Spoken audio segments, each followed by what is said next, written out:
Welcome to the June 6, 2023 meeting of the Wayzata Planning Commission. I hereby call the meeting to order. My name is Ken Sorensen. I'm the Vice Chair of the Planning Commission. Just a few words about how to participate in this evening's meeting. Members of the public may attend this Planning Commission meeting in person or watch and listen remotely by viewing the meeting on Channel 8, WCTV, and at the city's website at www.wayzata.org/WCTV.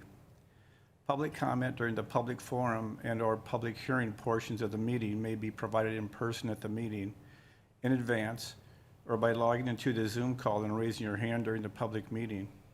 When your name is called in the meeting, you will be seen and heard in our council chambers and the cable channel.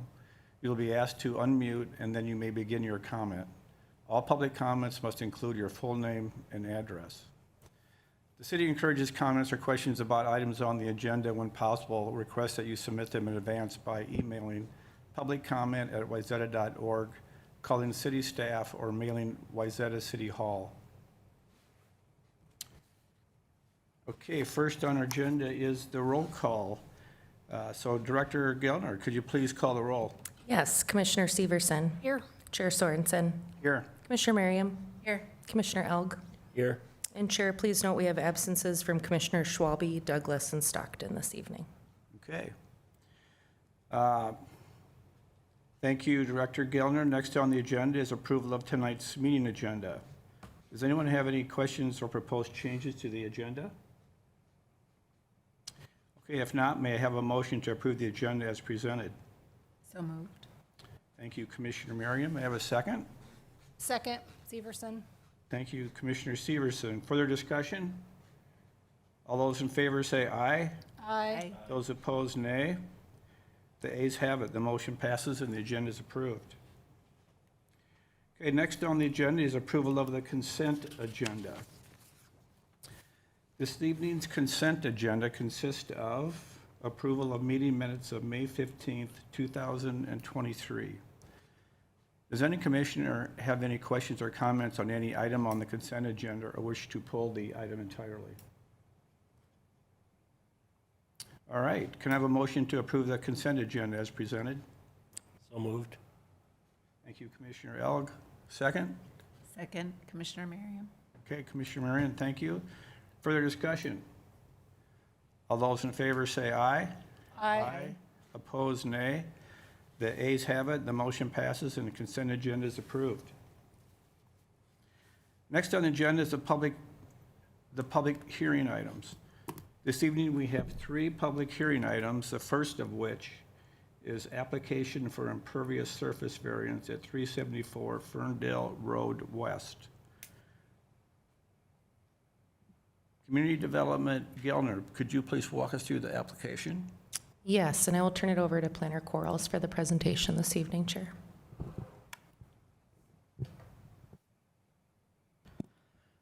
Hello, Commissioners and everybody. Today we're going to be starting out with an impervious surface variance over at 374 Ferndale Road West.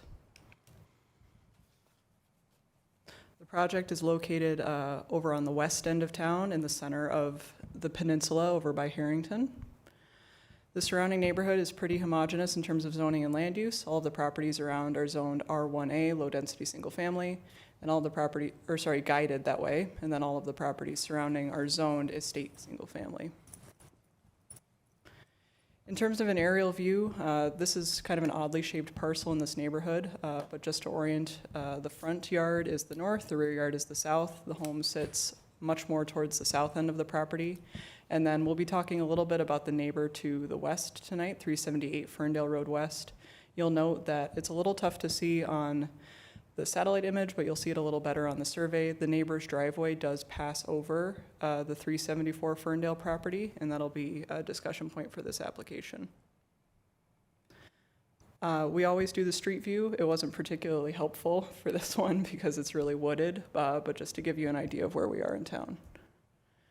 In terms of existing conditions, it's a little under an acre in size, which is actually under the minimum size for the R1A zoning district. In the zoning district, we have a minimum lot size of 80,000 square feet, which is about 2 acres.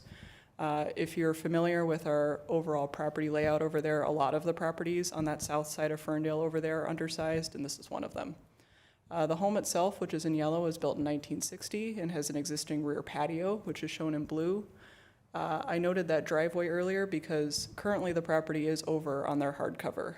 The limit is 20%. They're currently sitting at 22.4%, and that's in large part because they've got a lot of extra asphalt on the property, and that's that neighbor's driveway, which is outlined in red on the existing conditions plan there.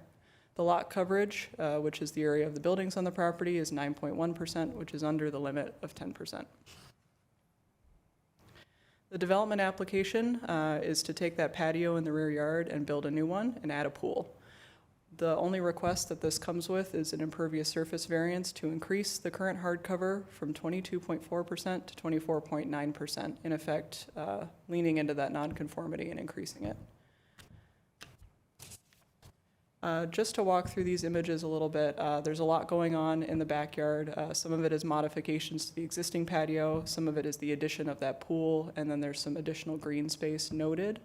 The blue lines are sort of the direction of stormwater mitigation. Whenever someone comes forward with an impervious surface variance, we want to make sure that any extra hard cover that they have, the runoff that's going to fall on that hard cover is mitigated in some way. So they've proposed a couple methods for that. And then in a couple other places, they've noted where the existing pavers and asphalt will remain. And then in yellow, you can see where they're adding that proposed hard cover, mostly around the pool area. Just to note, when it comes to pools, we actually don't count the water itself towards hardcover. So a couple more details on that impervious surface variance. The current impervious surface amount, that 22%, is considered legally non-conforming, meaning that yes, there is extra hardcover on the property, but that condition was created before we restricted hardcover more heavily. So essentially, they're grandfathered in to the current rules. Again, they do propose a new patio. They're not proposing any changes to the driveways on the property. That makes sense. You know, they're not necessarily looking to change their neighbor's driveway, and they're not looking to reduce the area of their current driveway either. And then again, that pool water does not count towards hardcover. Their stormwater mitigation is that stormwater catch basin and underground storage in the rear yard that those blue arrows indicated. And then just as an additional note, that project is in the Shoreland Overlay District. That's usually a lot more relevant when the hardcover's above 25%, but we don't hit that number. So it's not really an important thing to note, but given some of the applications we've discussed lately, it's always important to note whether it's in Shoreland or not. Pretty limited comments from other departments. Engineering evaluated the stormwater mitigation strategies that they proposed and found that they were adequate. They noted that if this is approved, they're going to need a stormwater facilities maintenance agreement, which is just an agreement between the property owner and the city that you'll continue to maintain these stormwater facilities. And they also noted that an as-built survey will be required upon project completion. And we require these for all projects, but it's basically showing, did you build what you said you were going to build? In terms of neighborhood notification, the applicant sent their standard notification with information about the project to neighbors within 500 feet. We did have a small issue with our newspaper noticing. When the city sent out our newspaper notice, we had 2 different addresses noted on there. This was because I was sending out 3 different newspaper notices at once, and I just wanted to note within the record that the title was correct for that notice, but within the body of the paragraph, it does say 138 Huntington. All of the other information was correct, and neighbors also got the applicant's letter that had all the correct information. And then as an additional note, because it's within the Shoreland Overlay District, we did notify the DNR that we were processing an impervious surface variance. So with that is your standard list of variance questions. You know, is this proposal consistent with the comp plan? Is it a reasonable variance to be asking? Is the plight of the landowner because of circumstances that are unique to the property and not because of something the landowner is creating themselves? And would granting this variance create any issues with neighborhood character? With that, when you're done discussing, you'll be recommending that staff prepare a draft Planning Commission report and recommendation of either approval or denial. Thank you. Okay, thank you, Val. Commissioners, any questions at this point for staff? Yes, I do. If in case I missed it, but can you clarify that driveway on that property, their neighbor's driveway. If that were to go away, or if that wasn't on their land, what would the impervious surface be? How much of that driveway is included in the current in the current impervious surface? I believe the applicant has that information in their narrative, but off the top of my head, that's about what puts them over that 20% limit is the So- area of that driveway. Okay, so about 4%? Is that what puts them to the 4.5%? Or is that what puts them over the 2.4%? I'll need a minute to check. Okay, Okay, well, I have the numbers in my notes. okay. The applicant provided them, so the existing hardcover is 22.4, they're proposing 24.9, and that's 9,961 square feet of hardcover. The neighbor's driveway is 1,870 square feet of hardcover. The difference would be 8,091, which is 20.2%. So it would be 0.2% above the 20%, Okay, thank you. which, yeah.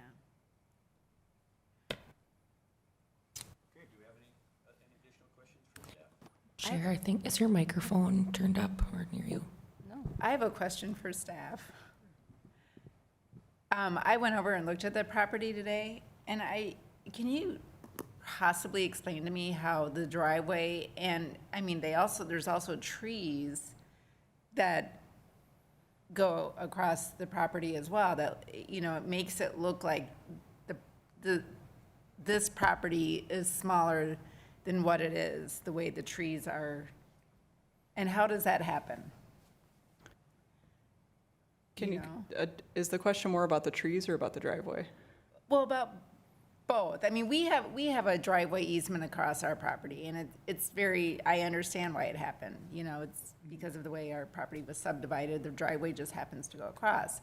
But well, maybe you know the answer. And it's somewhat irrelevant to what we're looking at tonight, but it just seems strange. It seems odd that this would have happened. So maybe if you want to get up and speak later, you could explain it, yeah. It's a Or fair now, whatever. question. I'll note that Yeah. if I recall correctly, I think the driveway, the neighbor's driveway was built in the late 70s. Okay, And I'll note that when it comes to allowing driveways to come across other people's properties, we do really try not to do that anymore. yeah. But is obviously something that's happened a ton in Wayzata in the past. Because the other thing that can happen is that driveway, now all of a sudden, they have a lot more property to work with because their hardcover is not accounting for the driveway. It's on somebody else's property. So it's odd, but that's my only question, so. Yeah, it seems like maybe the applicant may be able to address that when Yeah. the time comes. Any other questions for staff before we move on? Okay, so thank you. At this time, I'd like to invite the applicant to come forward and address the commission. Please state your name and address for the record and your role if you are an advisor or any other part of the applicant's team. And given the amount we need to cover tonight, if you could keep it as brief as possible, we would appreciate it. Jeremy Schultz, 1400 East 96th Street, Bloomington, Minnesota. I am partner at Outdoor Perfection. Okay. What else was there? Well, do you have any commentary about the application tonight, or? The only thing I was going to say is that that driveway, it looks like if you look at the past history of the properties along there, that property was combined with 374 Ferndale, and then it was subdivided. But how that driveway got left there or not divided up onto his own property is, I think that was allowed, you said back then? I'm not sure what was, in terms of the location of the driveway, I'm not sure. My guess is if there was a subdivision in the past, is there might have been like a minimum frontage discussion. It's like, you've got to have this width. Sorry if it has two driveways on the width. That's what it was That's like. my guess. It's a guess. So did it happen prior to 1977 when the house was built? Do you know? I can't remember. Okay, all right. I thought it was maybe 50s or 60s. Okay, I actually noticed the same thing when I drove by and looked at it. It's little unusual in that regard, but the property line is where it is, I guess, and so we know where the driveways are. Yeah. and I think- Yeah, the property stake is still there too. Pardon? The property stake for the Oh, it's actually 374 is still still there, and it's way over by this huge oak tree. It's crazy. It has an unusual look, but I think we understand Yeah. the situation. Yeah, you have a good-sized lot, so, Yeah. all right. Okay, any other questions for the applicant? Okay, thank you. Thanks. Now I'd like to turn to the public hearing. Before we begin, I'd like to just make a couple comments. The public hearing is a time for us to listen to you, our community, about the approval request we are considering. It's an important part of our official process that allows the public to participate. Any questions asked during the public hearing will be held until the end of the hearing and may be addressed by staff at that point. With that said, I'll now open the public hearing on the application for impervious surface variance at 374 Ferndale West. Do we have anyone here that would like to speak to this application? Director Gellner, anyone online that would like to speak to this application? There is not, Chair. A lot of communication about this evening.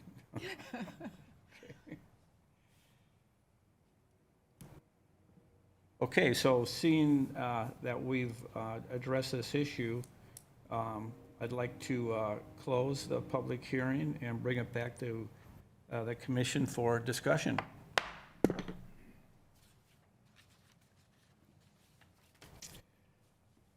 So commissioners, do you have any questions for staff or the applicant, or any questions raised during the public hearing that you'd like the staff to address? None for me? No questions. Okay. Okay, so it sounds like seems like we have a consensus on where we're at. If anyone would consider and like to make a motion at this point, we would entertain that. Well, I'd first just like to say I think this is a reasonable request. I don't think it would change the character of the community. I think they do have a unique circumstance with the neighbor's driveway adding to their impervious surface, which probably exists in the neighbor's lot.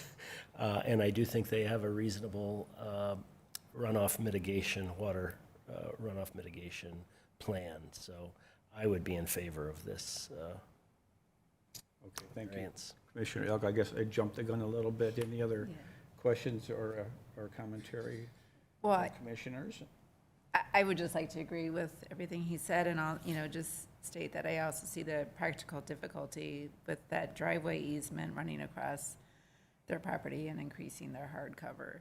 And so knowing that without that driveway, it would only be 0.2% above the hard cover limit, I think it's a reasonable request, and I would recommend approval, so. Okay. yeah. Agree, no other comments. I would say the same. I think the state, it's pretty clear what the situation is here, and comments from the fellow commissioners I would completely agree with. So it does seem that we have a consensus on where we're headed with this, and if someone would like to make a motion, we would entertain that. I can make a motion. Sure. I'd like to make a motion to direct staff to prepare a draft planning commission report and recommendation with appropriate findings reflecting a recommendation of approval on the application for review and adoption at our next planning commission meeting. I will second that motion. Okay, so we've got a motion by Commissioner Merriam and a second by Commissioner Severson. Any further discussion? Okay, all those in favor say aye. Aye. Opposed, nay. The ayes have it, and the motion passes. The draft report and recommendation will be on the consent agenda at our next meeting, and after adoption, will go on to City Council for their consideration.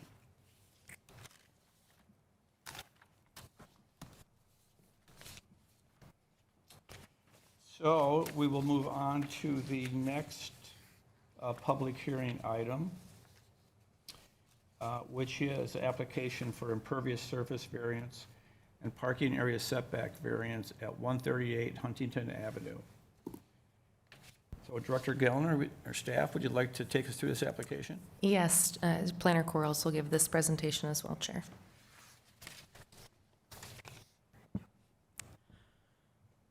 Hello again.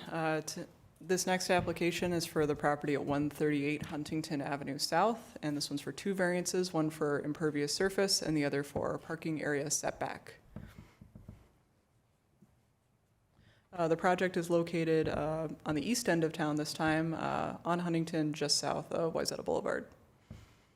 In terms of zoning and land use, this parcel is zoned R3A, like most of the parcels around it, and then guided central core residential. For an aerial view, this is another good reference. I noted location of porch in progress on here. I swung by today. The porch is about done, so we can consider that basically completed. But just to note, the front of the house is that western portion coming out onto Huntington. The rear is the east. Sides are north and south. And then the existing driveway, as you can see, is right up in that corner of the property.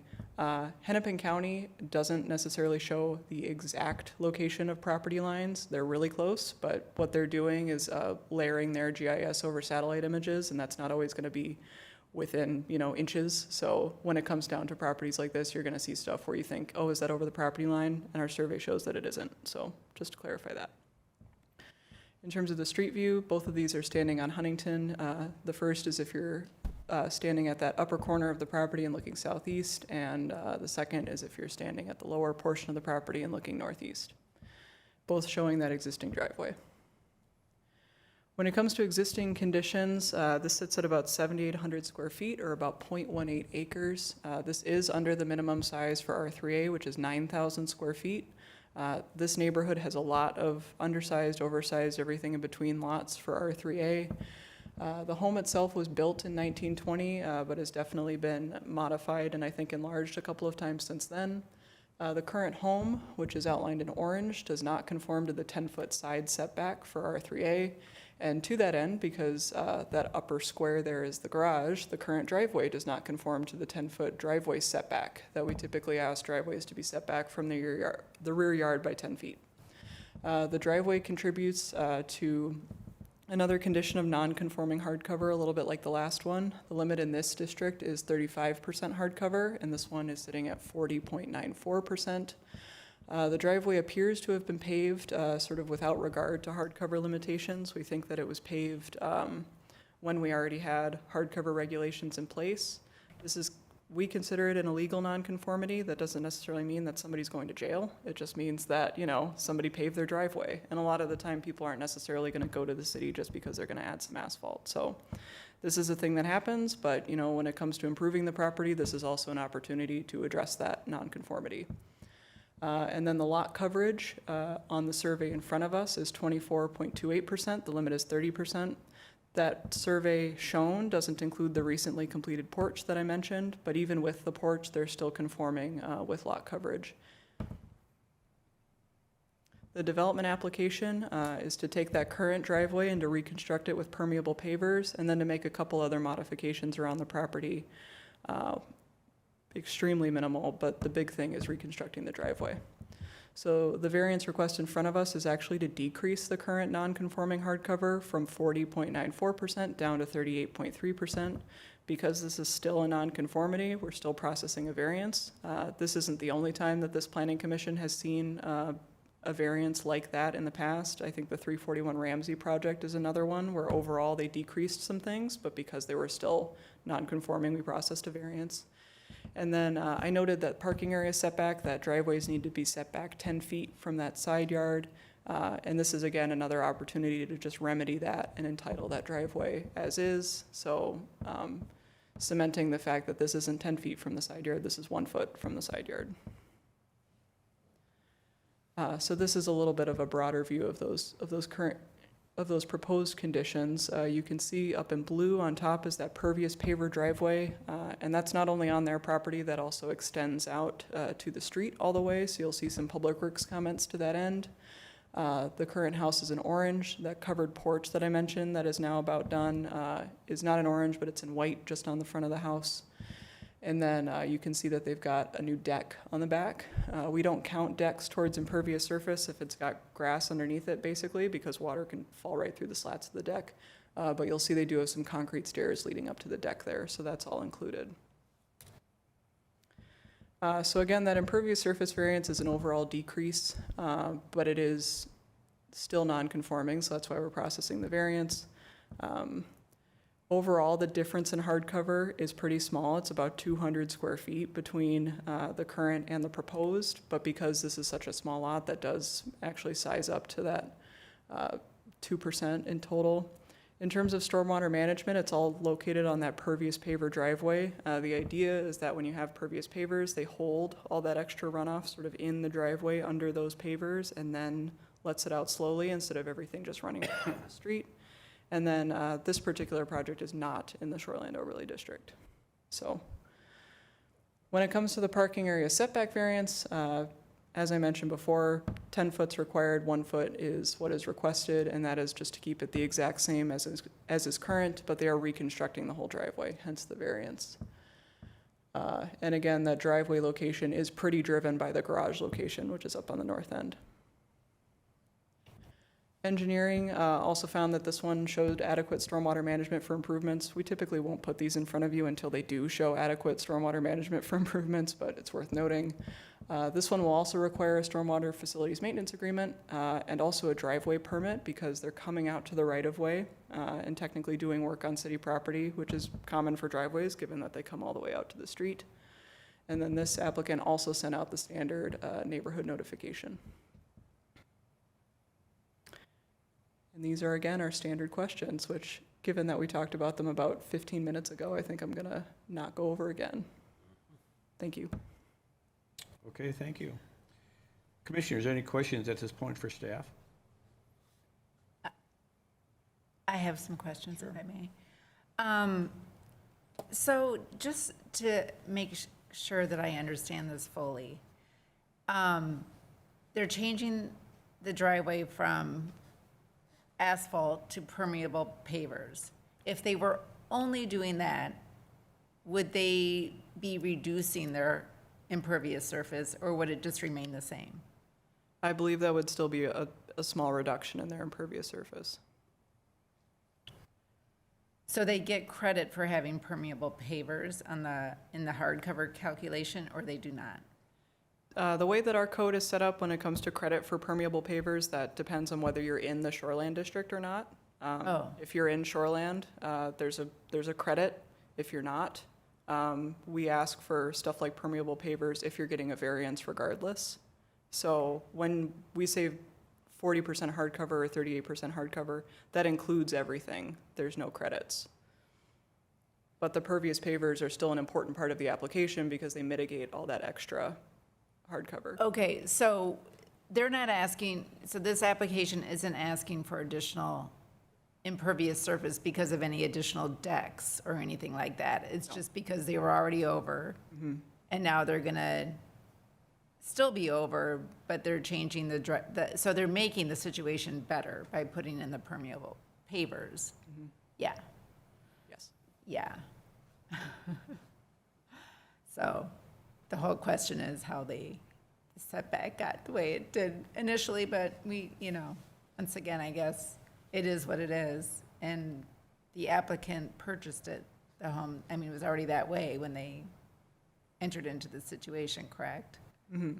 It wasn't anything created by them, so, okay. Thank you. Okay, just real quick if I can. Sure. On the parking area setback, so again, they're not asking for anything, it's just the 1 foot current and the proposed 1 foot is just because that's what it is today, right? Is that what I'm understanding? And that they don't have to, they're not doing anything to change it, they're just sort of documenting that they're getting a variance and now it's gonna be legal, right? Yeah, and to clarify a little bit more, they're taking something that's already non-conforming and doing it again. And so we want to make sure that we entitle that this time Got it. instead of continuing to leave it as this non-conforming condition. Okay, thank you. Okay, any other questions? Yeah, the impervious surface issue is a little hard to understand. I think we understand it well enough, it seems. Okay, so at this time, I'd like to invite the applicant to come forward and address the commission. Please state your name and address for the record and your role if you're an advisor or other part of the applicant's team. Hello, city staff and planning commission. My name is Dan Vanderheiden. I own Black Dog Homes, and we are the applicant on behalf of Mr. John Blank, John and Karen Blank. With me is Chris Baczynski. He is a part of our staff and part of our team. He's worked pretty closely with city staff as well as city engineering. And I've asked him to just maybe explain a little bit about the impervious driveway if you're interested. If not, we can forgo that. Otherwise, I think city staff did a really good job of explaining this, and I'm happy to answer any questions. And Chris is happy to go over the impervious surface and, you know, kind of the mechanics of that if you'd like, so.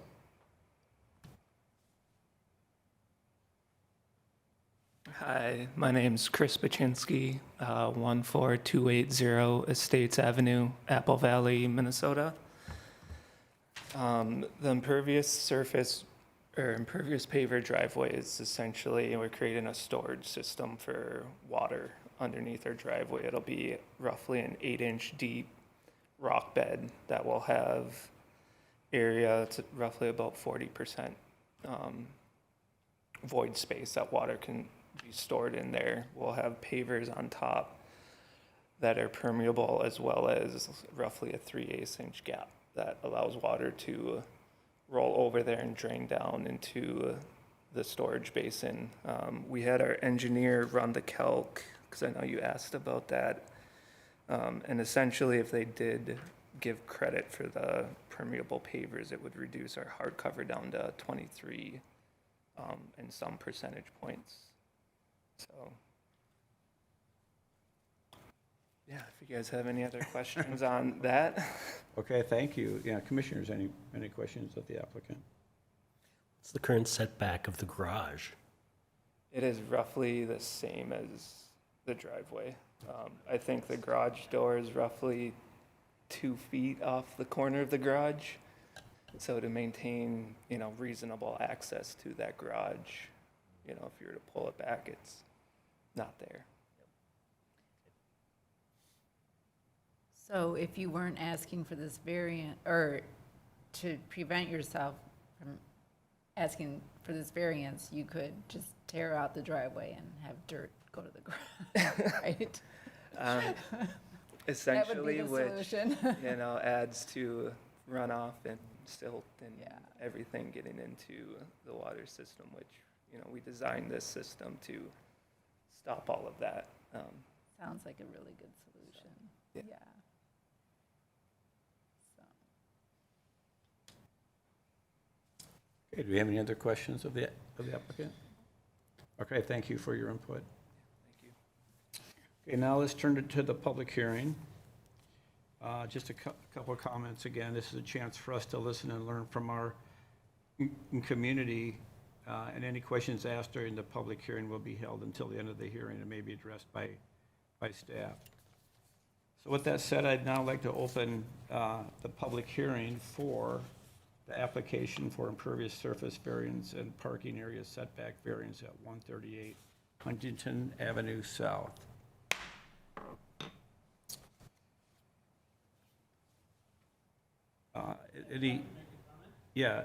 Yeah, so it's time for the public hearing. If anyone would like to come up and make a comment, and again, just state your name and address. My name is John Blank, soon to be living at 138 Huntington Avenue. I just wanted to say that along with our neighbors, I actually have a letter of support from the two neighbors across the street, one neighbor to the one side, and the other neighbor is sitting here, all supporting the change to the driveway. So if anyone has questions, particularly the side that's one foot away, Gordy is sitting here as my neighbor. So thank you very much. Okay, thank you, John. Any other comments from the public?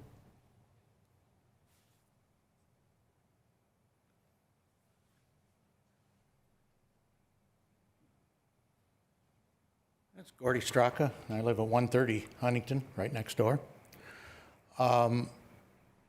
If that driveway was put in illegally back there, that must have been when Councilman Mullen owned the house and did it.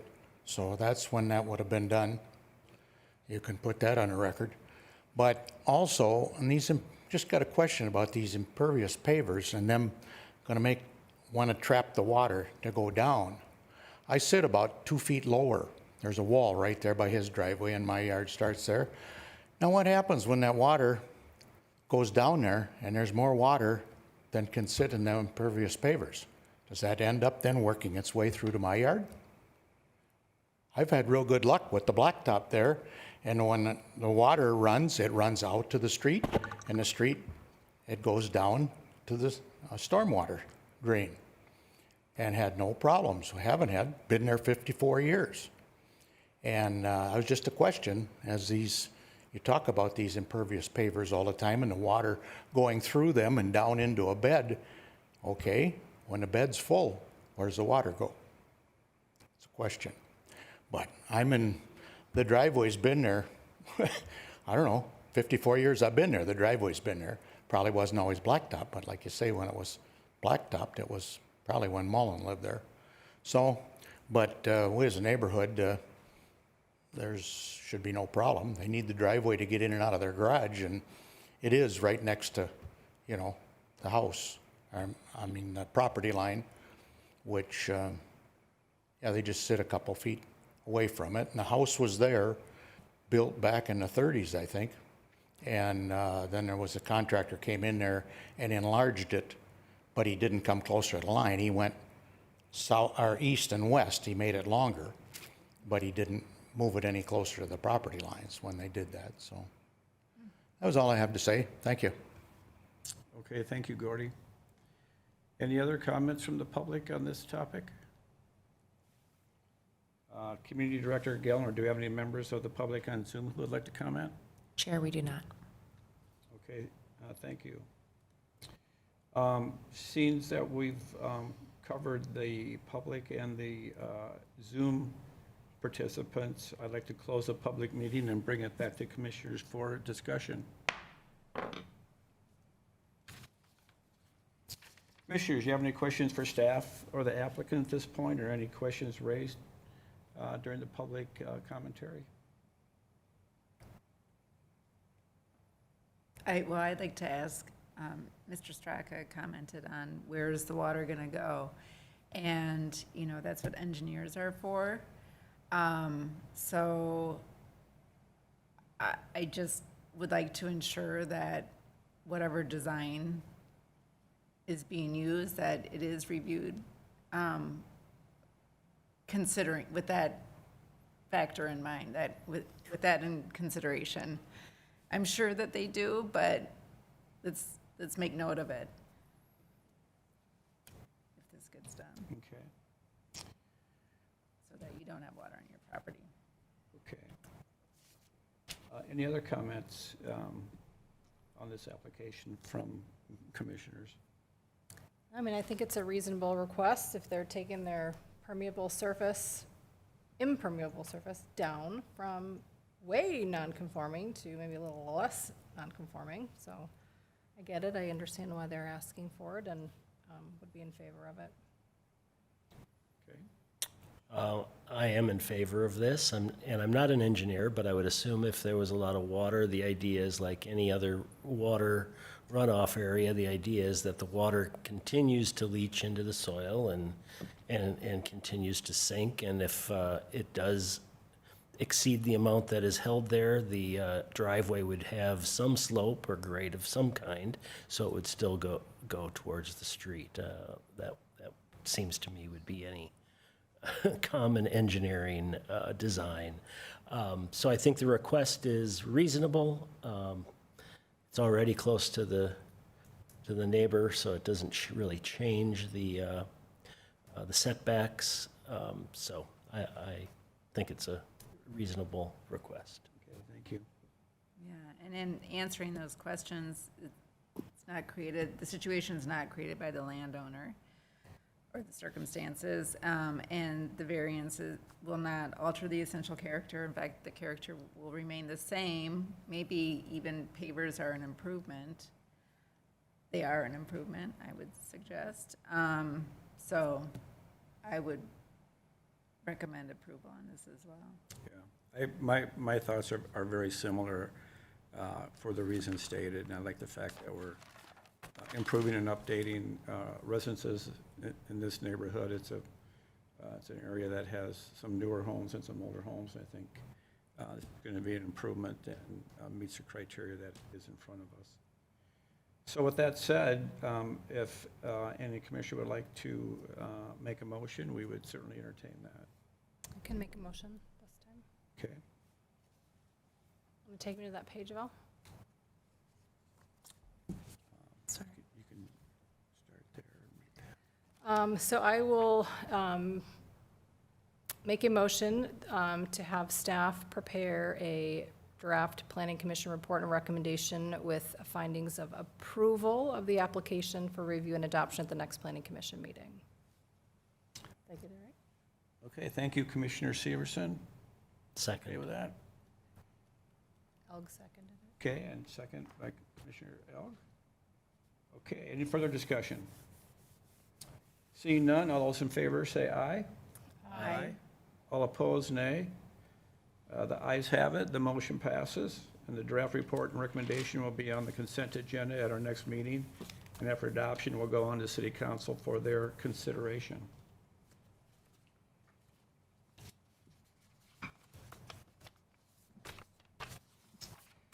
So our third and final public hearing item tonight, it pertains to the application for subdivision and report and recommendation of approval at 1030 Lake Street. And in this case, we have a staff report, recommendation for approval. So if we get to make a motion tonight, I think we're just approving or denying the staff recommendation. Okay, so Commissioner Gellner, would you like to walk us through this application? Yes, and I'll turn it back over to Planner Corals once more. Val's going overtime tonight. Well, they're short, so that's good. All right, so returning to the floor once again is a subdivision at 1030 Lake Street East, and the owner/applicant is here with us, Black Dog Homes. The project is located on the east side of town, down by the railroad tracks. The surrounding neighborhood has a pretty interesting set of zoning and land use context. The parcel itself is R3A, and most of the parcels around it are R3A, besides the railroad to the south and the wetland area to the west.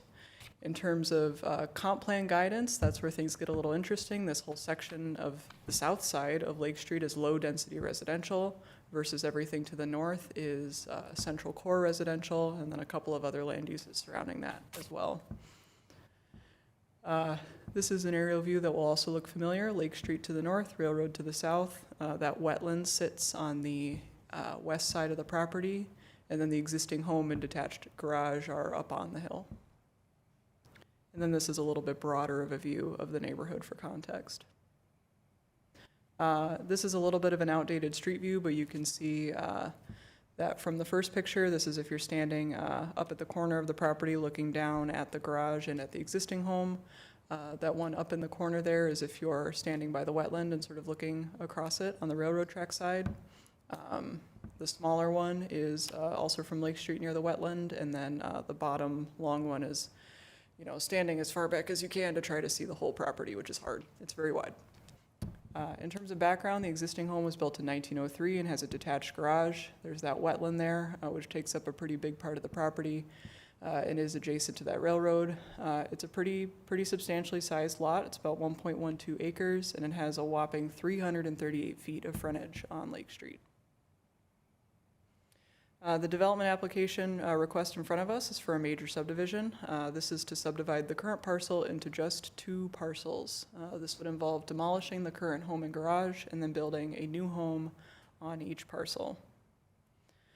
For lot 1, which is the west lot, this lot ends up being about 34,000 square feet, or about 3/4 of an acre.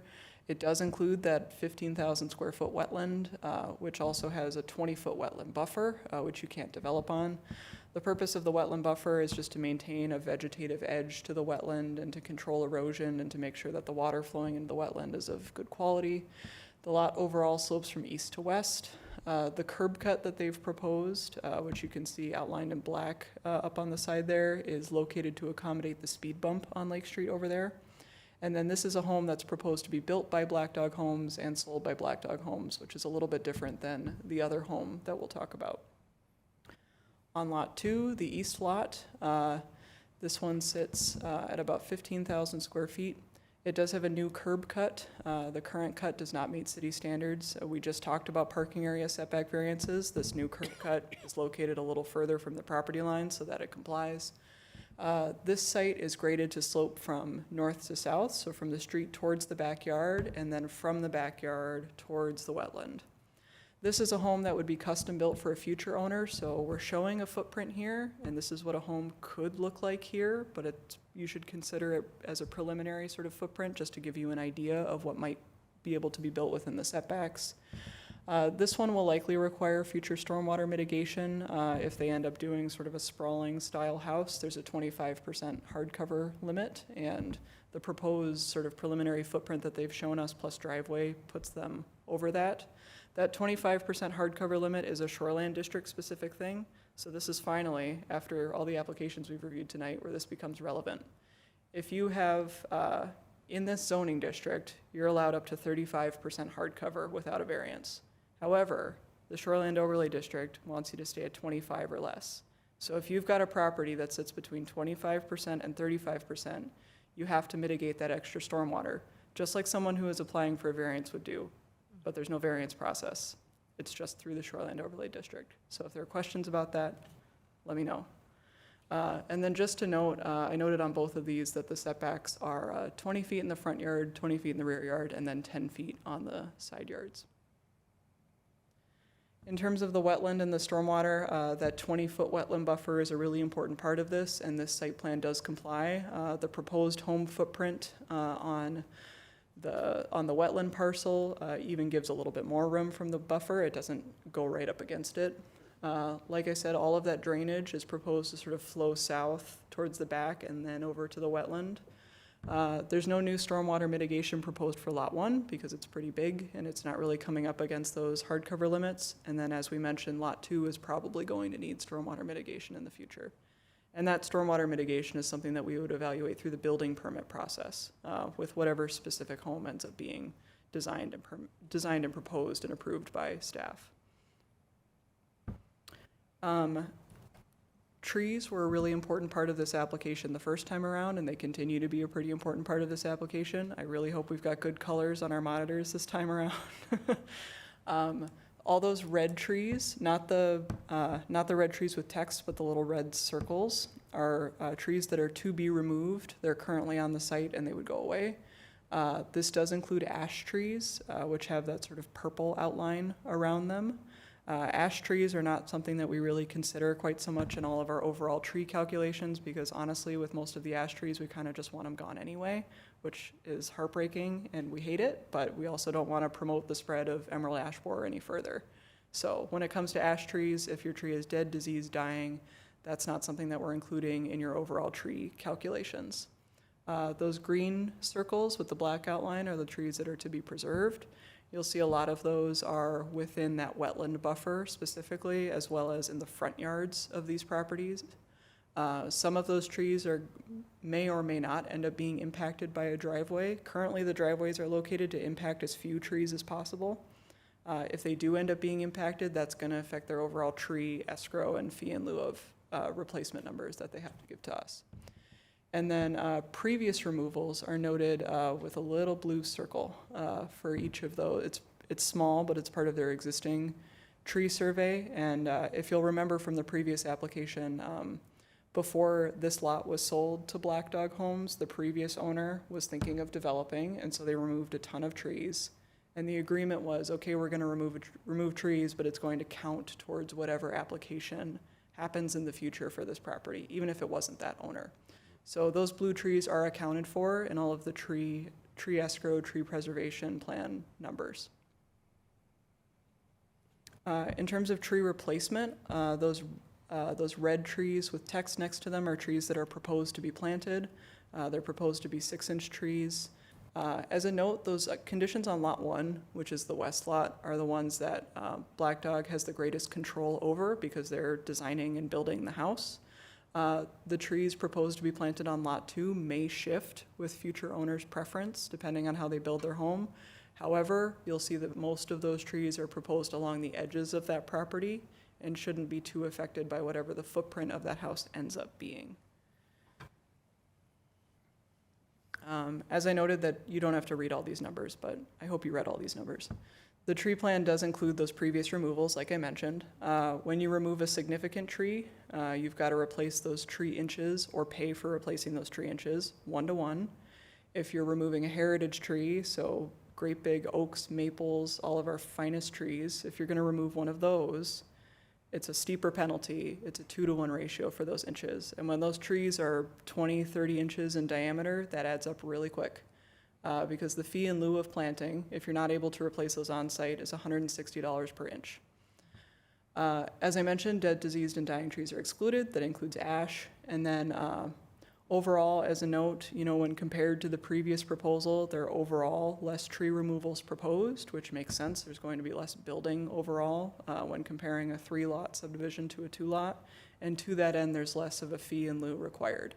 So in total, with the current plan, and this may shift a little bit with whatever they do on Lot 2, there's about a $45,000 fee in lieu of planting payment.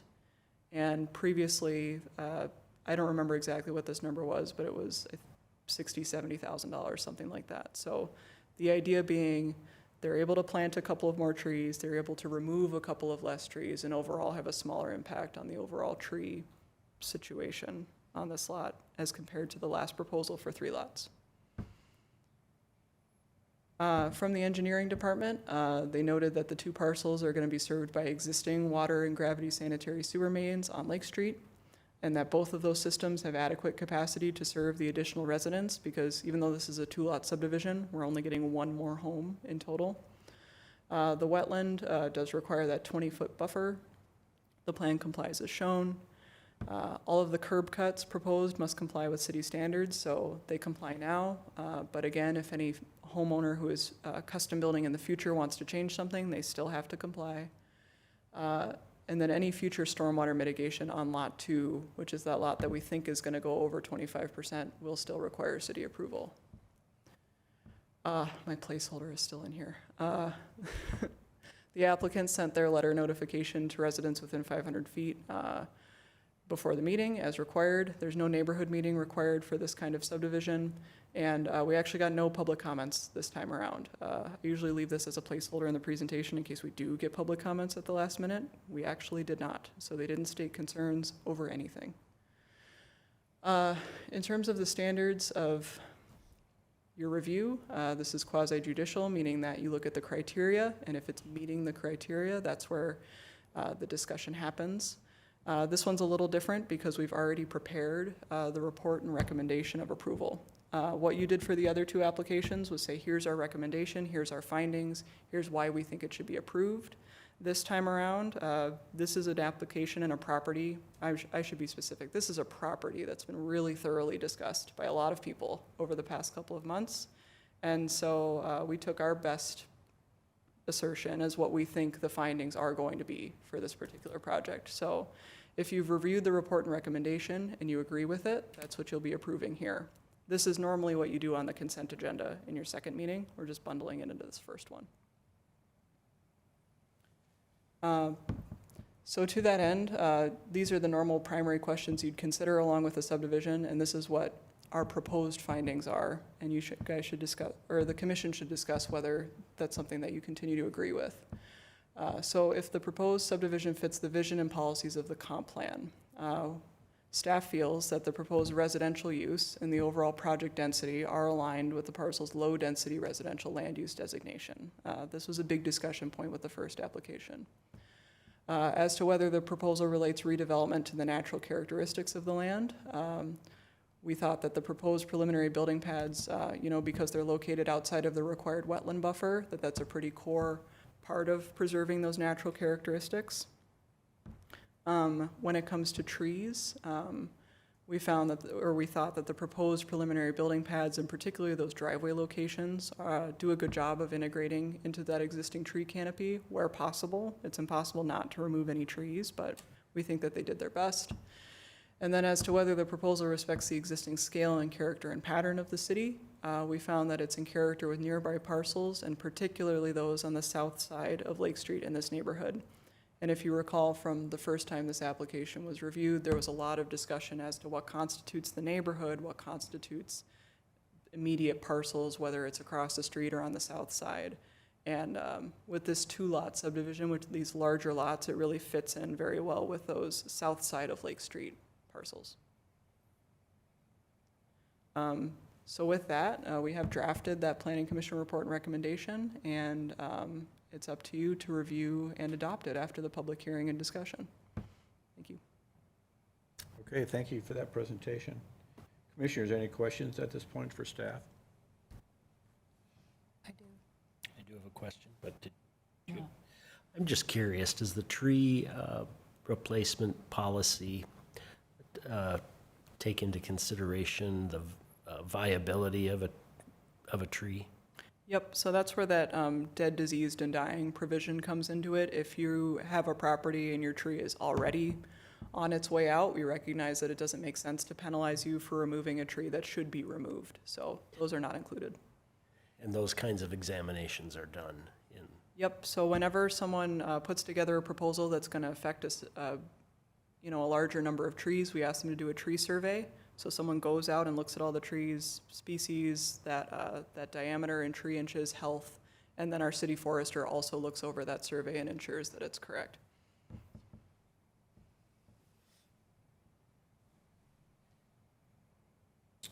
Any other questions? Oh. Yeah, in the report on page 47, it talked about a general sketch of the spec home. And that was not included in the packet. I'm wondering if that's available.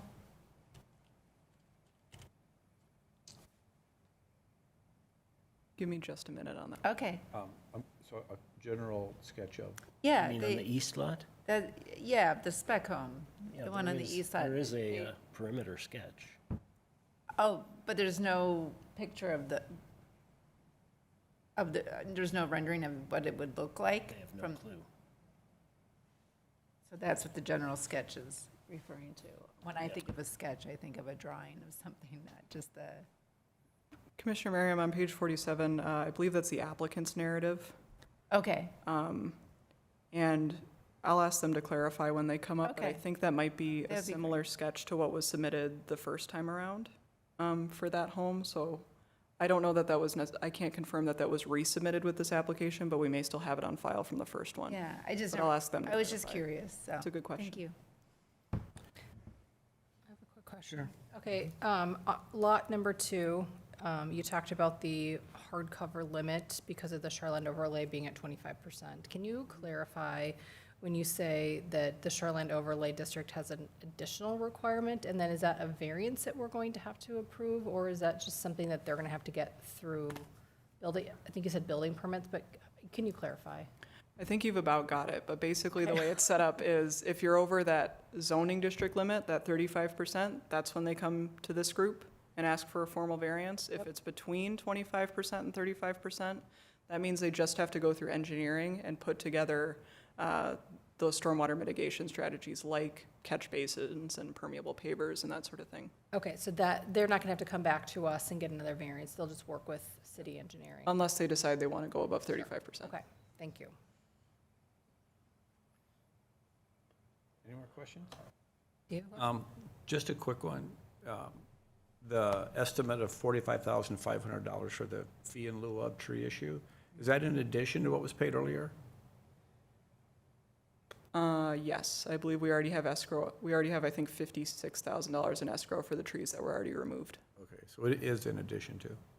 Okay, thanks. Okay, any other questions for staff? All right, so at this time, I'd like to invite the applicant to come forward and address the commission. Please state your name and address for the record and your role if you are advisor or any part of the applicant's team. And this commission's quite familiar with this application, so maybe just keep that in mind in your comments. I promise I will. Good evening, staff, city staff, and planning commission. My name is Dan Vanderheiden. I own Black Dog Homes. And I appreciate the report that the city staff has put together. In terms of my address, I live at 312 Hampton Street in Wayzata. We're in the process of designing this spec home, and it's not fully inked. I have a copy on my laptop of where we're at in that process, and I'm happy to walk that over to you and show that to you if you'd like me to do that. Not important? Okay. Yeah, I don't have anything additional to say. I think it was laid out well. We've tried to, work with city staff on mitigating, the number of trees that were coming down by locating the driveways where they are or where they're being proposed. They seem to be the best option. And previously, we had more trees on our Lot 1 that were coming out. We had, an arc-shaped driveway that, we've eliminated all of that. And we did that solely for the intention of saving more trees. So we have it now in a location that we feel very good about. And we've obviously been working on the design of the home, so it still looks amazing, and it will. But it's, we've made those changes. I think the other thing that's important to remember is the Lot 2.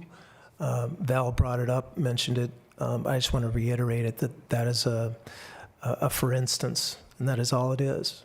So I don't want to strap a future homeowner with any, boxed-in sensations to what's legally allowable.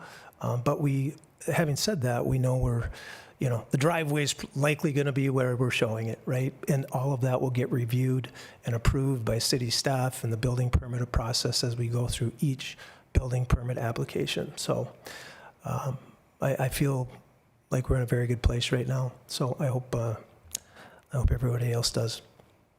And I'm happy to answer any questions. Okay, thank you. Commissioners, any questions for our applicant? I just have a quick question. On both of the homes on the lots, do you expect that you'll be within all of the setbacks? And do you expect that you'd have any variance requests to come forward to the planning commission at some point? I do not. I do not anticipate asking for additional or any variances. So what we have before you will be within all the setbacks. Val mentioned we don't have a stormwater issue on Lot 1. And if we do on Lot 2, of course, we'll work with city engineering and we'll figure out the proper solution for that. But no, these are very good sized lots. There would be no reason for us to have to infringe on any of that. Thank you. Mm-hmm. Okay, any further questions of applicant or staff? Okay, thank you, Dan. Yes, thank you. Okay, now let's turn to the public hearing. And again, the public hearing is time for us to listen to our community about the approval request in front of us. And any questions that come up, we'll deal with at the end of the hearing. With that said, I'll now open the public hearing. So if anyone in attendance would like to speak on this issue at the public hearing, feel free to come forward. Seeing none, Director Gellner, do we have any commentary from people on Zoom? We do not, Chair. Okay.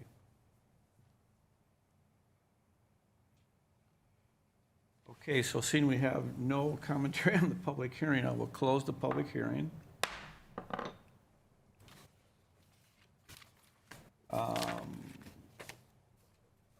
Commissioners, do we have any questions for staff or applicant that we'd like to ask, or we will entertain our opinions and commentary about the application at this point?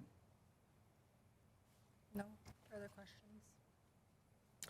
No questions, and I think they've done a nice job. Seems like a good plan to move forward with. Okay.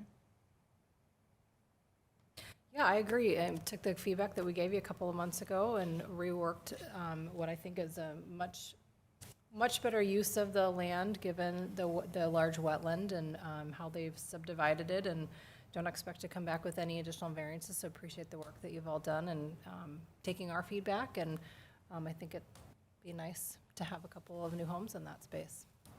So I'm good. Yeah, I don't have a lot of additional commentary other than acknowledging that this has been quite a process for the city and for you to go through in this. And I think in the end, the process worked well. We got a lot of public input. It's clear that you worked hard to come up with a solution that I think is going to be a great addition to the neighborhood, especially pertaining to the trees. I think always an important issue, and what you've done is going to result into very wonderful residential sites for the community.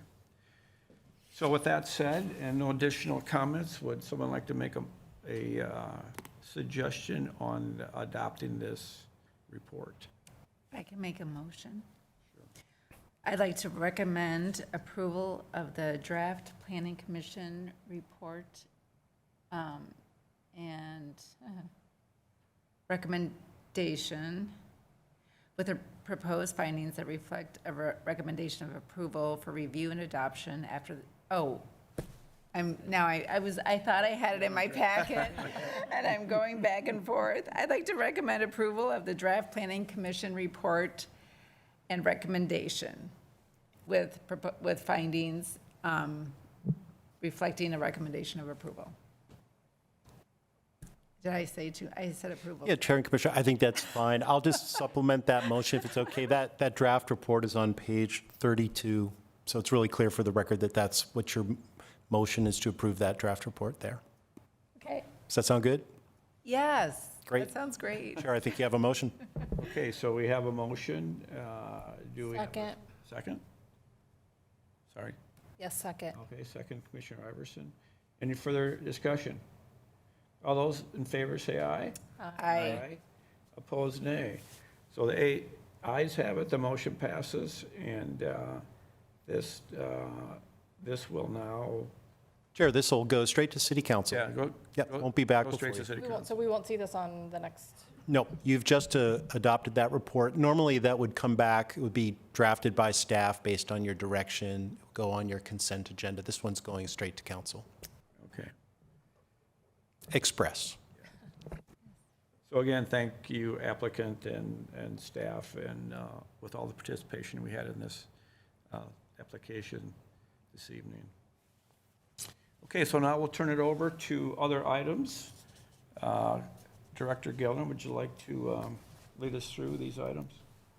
Yes, our next meeting will be on Monday, July 17th. And right now I'm looking at having potentially one public hearing. We're still working on deeming that application complete, so I'll be able to share that with you via email soon.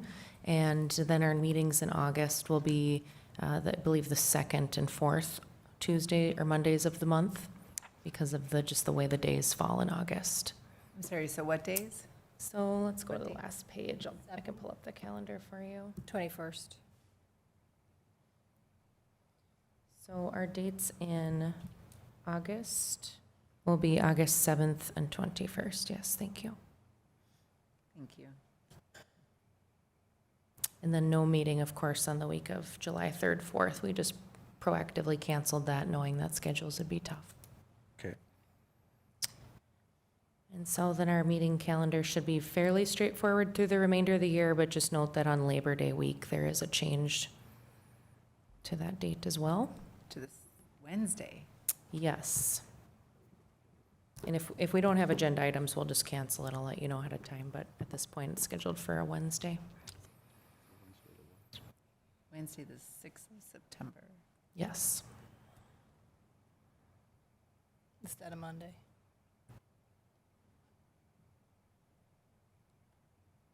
Okay. So Chair, that's really all the updates I have for today. I don't have any more specific development updates for you. Okay. Any other questions, comments of staff? Okay, so that includes the items on our agenda. Can I have a motion to adjourn? So moved. Thank you, Commissioner Severson. Second. Second, Commissioner Elk. All those in favor say aye. Aye. Opposed, nay. The ayes have it, the motion passes, and